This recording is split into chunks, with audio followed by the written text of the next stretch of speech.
Hi friends, it's Miss Annie here. I came on today to read you a story, The Three Little Pigs, retold by Bonnie Dopkin and illustrated by Subhash Bajaj.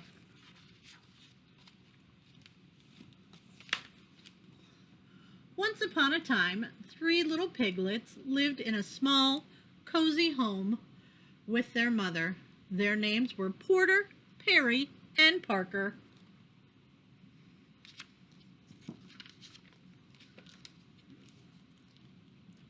Porter was a relaxed sort of pig. He liked to play and eat and sleep. Perry was a creative type of pig, and he had lots of ideas. But he didn't always finish what he started. And Parker was a thoughtful little pig who worked hard and did everything just the way he was supposed to. This kind of annoyed his brothers. Well, the three little piglets got older and older and bigger and rounder, and one day their mother came to a decision. You're grown too big for this house. She said, it's time for you all to go off into the wide, wide world and build homes of your own. So the three pigs packed up their bags and got ready to leave their too cozy home. Any advice for us, Mother? Asked Parker. Why, yes, said their mother. Watch out for that no good big bad wolf who's always sulking around. And remember, always work hard, remember to plan, and whatever you do, do the best that you can. The three pigs kissed their mother goodbye, and they trotted out of the house, down the road, and out the village. Before they had gone very far, they came to a big field full of golden haystacks. You know, said Porter quickly, I think I'll build my house of straw. It's a nice color, and the house will be easy to build. I'm not sure that's a good plan, said Parker. Will it be warm enough? Will it keep out the rain? What happens when a wind comes by with a really strong blow? Porter rolled his eyes. It'll be great house, he said, and I'll still have time to play when I'm done. Then good luck to ya, said Perry and Parker, and they continued down the road. Soon, Parker and Perry came to a shady grove of trees. You know, said Perry, I think I'll build my house of logs. Logs are strong, and I can paint them different colors. That sounds like a good plan, said Parker, if you finish what you start.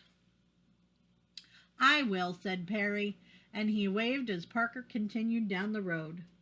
Perry stood and looked up at the trees. He said, cutting down those trees would take a long time. I'll just build my house with sticks on the ground. And instead, that's exactly what he did. Further down the road, Parker was busy planning his house. He bought bricks and stone and mortar for walls. He bought strong oak planks for the doors, and he worked on the house for days and days. But when he was done, he felt happy.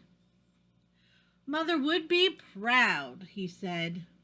I worked hard, and I made my house the best that I could. Now what none of those pigs realized was that someone very bad knew that they had left their mother's house. And who do you think was that someone? Yes, it was that no good big bad wolf. First, the wolf went to Porter's house. He saw bundles of hay held together by a rope, and he saw Porter Pig outside, napping in the sun. "Hello, Pig," said the big bad wolf. Porter opened his eyes and squealed and jumped to his feet. He ran into his house and pushed the door shut and hid under his bed. "Now, now," said the wolf, "I only want to have a chat." "Ha!" said Porter. "I know a hungry wolf when I see one." "It really doesn't matter," said the wolf. Little pig, let me come in." "Are you kidding?" said Porter. "Not by the hair of my chinny chin chin." "Then I'll huff, and I'll puff, and I'll blow your house in." The wolf stepped back, and he huffed, and he puffed, and he blew that house right in. That straw flew apart, and the wolf pounced that big pig. Bounced. But Porter squealed and ran. Said the wolf. "That was unfortunate."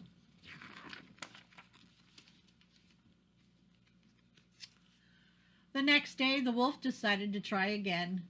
He strolled down the road until he saw a flimsy house made of sticks and twigs. Perry was lying in the hammock outside. "Hello, my little piggy," said the wolf. Perry jumped right up in fright.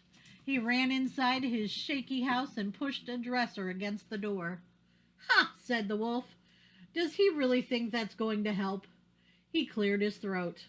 "Hey, little pig, let me come in." "No way," said Perry.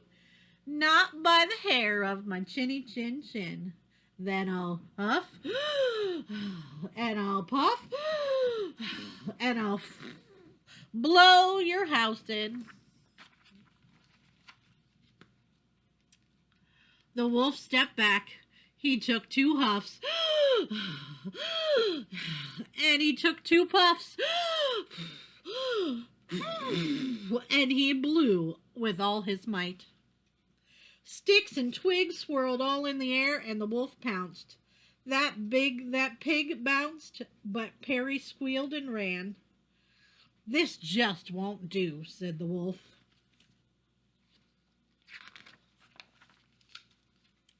But the wolf knew there was still one more brother to visit. He strolled down the road until he saw a house made of stone and brick. Parker was digging in the garden outside. "Hello, friend pig," said the wolf. "Don't you friend me," said Parker. Leave now, or you'll be sorry." "I doubt it," said the wolf. Parker went inside and slammed the door.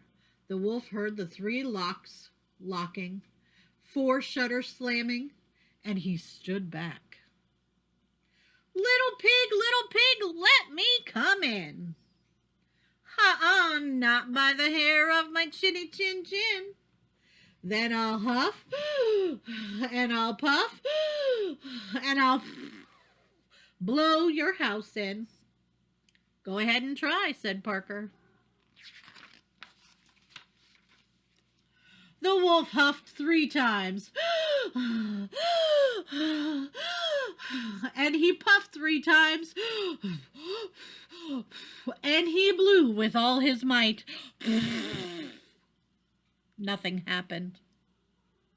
"That's a surprise," said the wolf. Now he puffed 4 times, and he puffed 4 times, and then he blew with all his might. Still nothing. The wolf tried again and again and again. "This is not going the way that I expected," said the wolf. Phew. Finally, the wolf fell flat on his back, puffing and wheezing. He heard the shuttered creak open. I knew my house would stand up to that no good wolf, said Parker.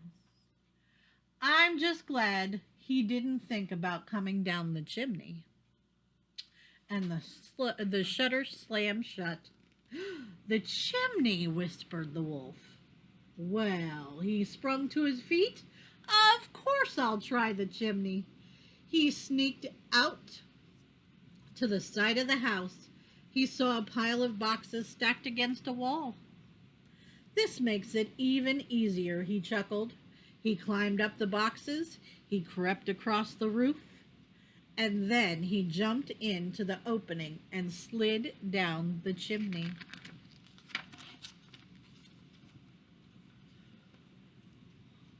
But down below, water bubbled in a big black kettle that was hanging in the fireplace. Parker threw more wood onto the roaring fire. Here I come, little pig, said the wolf. You weren't so clever after all. Oh, no, said Parker. The wolf landed in the kettle with a loud kerplunk. Water steamed and boiled all around him, and the wolf howled, ouch, in pain, and shot right back up that chimney.